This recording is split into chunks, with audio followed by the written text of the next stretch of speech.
আসসালামু আলাইকুম। জিপি সিমে 14.5% ডিসকাউন্টে ব্যালেন্স নেওয়া যাচ্ছে।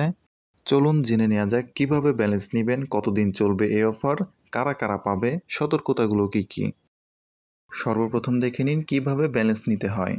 14.5% ডিসকাউন্টে ব্যালেন্স নেওয়ার জন্য আপনি চলে যাবেন আপনার বিকাশ অ্যাকাউন্টে। তারপর মোবাইল রিচার্জে ক্লিক করুন। যেই নাম্বারে রিচার্জ করবেন সেই জিপির নাম্বারটা এখানে লিখুন।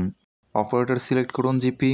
অ্যামাউন্টের এখানে আসার পর এইখান থেকে কল রেট অপশন সিলেক্ট করুন। 309 টাকা রিচার্জে 45 টাকা ক্যাশব্যাক এই অপশনটাকে সিলেক্ট করে রিচার্জ কমপ্লিট করুন। স্টেটমেন্ট দেখুন, যতবার 309 টাকা রিচার্জ করা হয়েছে ততবারই ক্যাশব্যাক আসছে। আমি যদি ক্যালকুলেটর থেকে হিসাব করি তাহলে দেখুন, কমিশন 45 ভাগ রিচার্জ অ্যামাউন্ট 309% দিলে 14.56, মানে 14.5 পয়েন্টেরও বেশি ব্যালেন্স হচ্ছে। এবার দেখে নিন এই অফার কতদিন চলবে। আজ 25 তারিখ, কাল 26 তারিখ, এই 2 দিন এই অফার চলবে। মানে 26 তারিখের রাত 11:59 পর্যন্ত এই অফার নিতে পারবেন।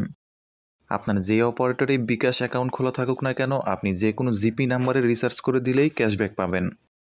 সতর্কতা হলো, একবার ক্যাশব্যাক না আসা পর্যন্ত নেক্সট রিচার্জ করবেন না। নেট ভালো রেখে রিচার্জ করবেন, ক্যাশব্যাক ইনস্ট্যান্ট আসবে।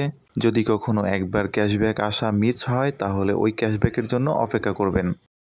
সেম নাম্বারে রিচার্জ দেওয়ার ক্ষেত্রে 5 মিনিটের মধ্যে 2 বার দেওয়া যাবে না, 5 মিনিট পর পর রিচার্জ দিবেন। আপনি নতুন হলে অবশ্যই চ্যানেলটা সাবস্ক্রাইব করে দিবেন। আমার প্রিয় ভাই বোনদেরকে আমি কমেন্টের মধ্যে অবশ্যই দেখতে পারবো। আজকের মতো এ পর্যন্তই। ধন্যবাদ সবাইকে।